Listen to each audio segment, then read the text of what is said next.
All right. The train is rumbling down the tracks, everybody.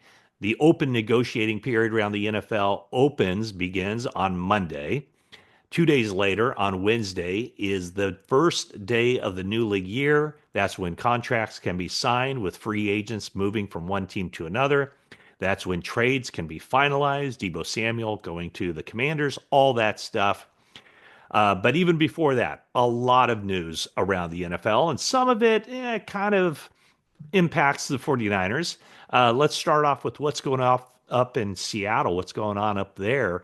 The Seattle Seahawks trade away their quarterback, Geno Smith. The guy who basically dashed the 49ers' hopes last season when he scrambled for that touchdown at Levi Stadium. I mean, in essence, that knocked the 49ers out of the playoffs, or just eliminated really any possibility that they were a playoff team.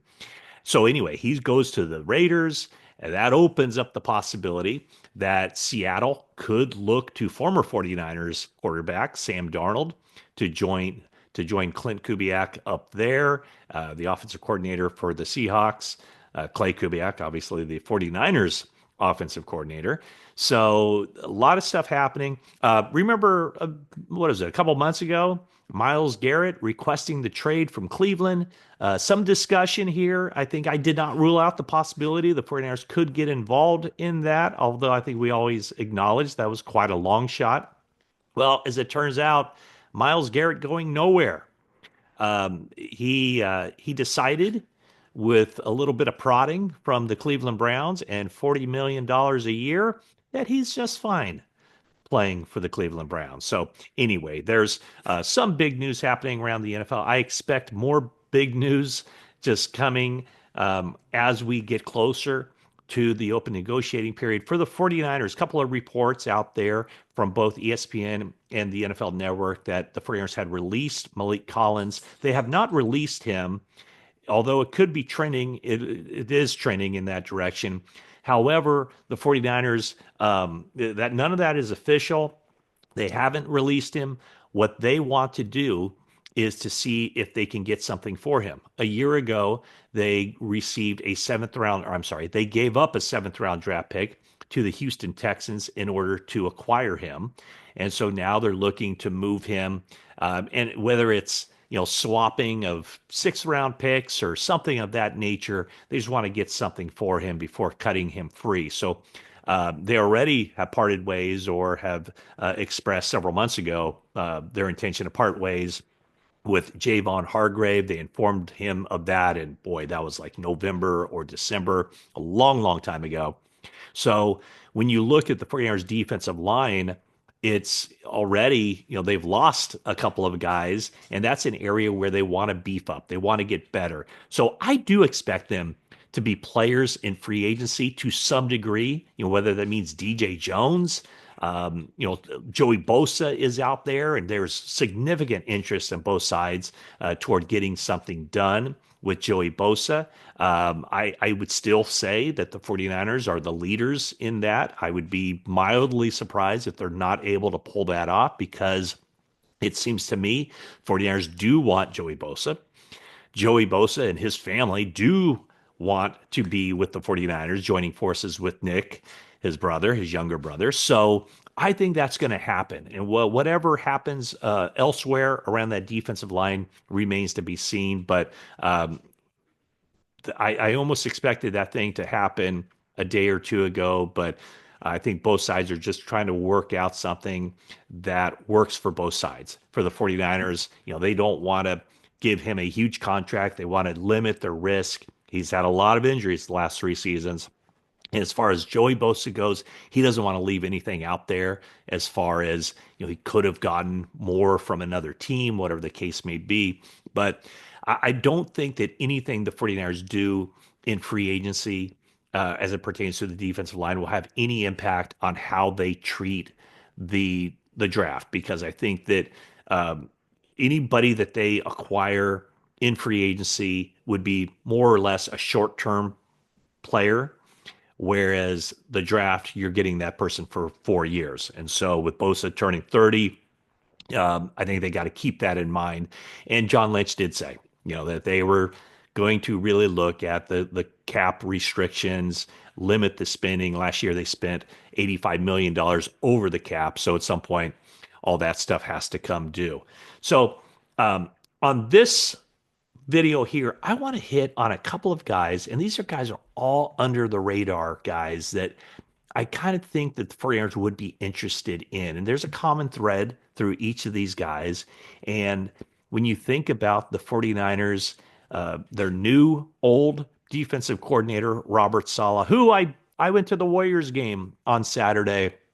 And I didn't know until after the fact that Robert and some of his children were there. I haven't seen him since he came back to the 49ers. They've had no media availability for him. But anyway, Robert Saleh coming over from the Jets. Uh, the also coming over from the Jets is the 49ers new special teams coordinator, Brant Boyer. So that's where I'm going to connect the dots on this one. And let's just say, first off, if the 49ers top priority is signing Dre Greenlaw to a contract, extending him, then I would say the backup plan, and I don't know how much less expensive this is going to be, but I'd say the backup plan would be Jamie and Sherwood. He was the Jets' defensive MVP, had 158 tackles last season. That could be somebody to keep an eye on if the price is less than what it would cost for them to get Dre Greenlaw. So keep an eye on Jamie Sherwood. But here are some guys very much under the radar. One guy maybe isn't so much, but safety Ashton Davis.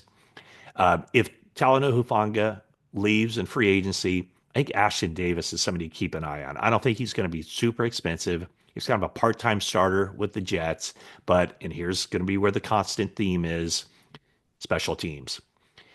I think the 49ers are going to look to the Jets to bring in guys who are familiar with Brant Boyer, that Brant Boyer knows and trusts, and who can help kind of establish this new culture that the 49ers want to establish on special teams. Okay, so that's one. Another one, and this is a position where the 49ers do have a need, a backup cornerback, Brandon Eccles, again, special teams player. Brandon Eccles, the 49ers did claim Trey Tomlinson off of waivers from the Rams. I don't know that, I think he's going to have a very difficult time making the team, but that happened last week. A couple other guys. One's a linebacker. Again, backup linebacker, special teams guy. Sam Aguavin. Keep an eye on him. And another one would be a backup tight end, second or third string tight end, Kenny Yaboa. And so those are guys who are all special teams players. They're second wave of free agency, but if the 49ers pinpoint those guys as guys they want to bring to their team for backup defensive situations and also core special teams players, those are four guys to look at. If you're looking at name from the past, somebody that Robert Saleh knows very well, DJ Jones. Yeah, he's a free agent. 49ers could, they wouldn't have to pay as much for him now as they would have had to pay, was that 3 years ago, before he went to the Denver Broncos. So DJ Jones, someone to keep an eye on as well. I do think that there was this element of John Lynch under promising, talking a lot about recalibrating, resetting the cap. But I think these next couple days could be some movement, some goings for the 49ers, some guys coming, and we'll see how many guys that they can keep around. But if I just were to go through it, I think Charvarius Ward won't be back. I think he's going to get a nice contract to be a starter with some other team. 49ers are covered a little bit in that realm because they have Diamador Lenore and Renardo Green. Javon Hargrave, I'm sure he will sign with another team. Aaron Banks will sign with another team. And kind of a wild card is Jalen Moore. I've been hearing some interest around the league for him, so he could get a starting opportunity. I was kind of looking at like who the 49ers could sign if they're not able to bring back Jalen Moore. And maybe this guy's going to be a little bit too rich for their blood, but Patrick McCarry from the Ravens, he's this very versatile offensive lineman. He's a good guard. He can play tackle, gives the 49ers some flexibility. Kind of reminds me of Pooney in that regard, where he can play a lot of different spots. So those were some of the guys that you're looking at.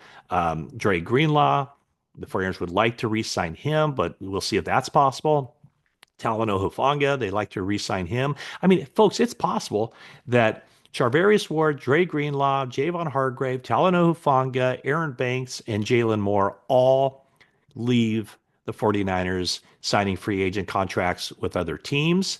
So even though the 49ers, have kind of put it out there that they're not going to be big spenders, I still think they're going to have to be active in free agency to kind of have every spot filled, to have a lot of the roles filled before the draft. You don't want to go into the draft going, oh, they need a starter at this position, because you can't forecast, or you can't guarantee that those guys will be available. Starting types of players will be available even with the team picking at number 11 overall. So that's the quick roundup of what's happening on the eve of the open negotiating period. And you notice I say open negotiating period. A lot of people say the legal tampering, which to me is an oxymoron, but that's neither here nor there. This has been my video for the day. And if you haven't already, please subscribe, leave a comment, leave a like, and that is it for now.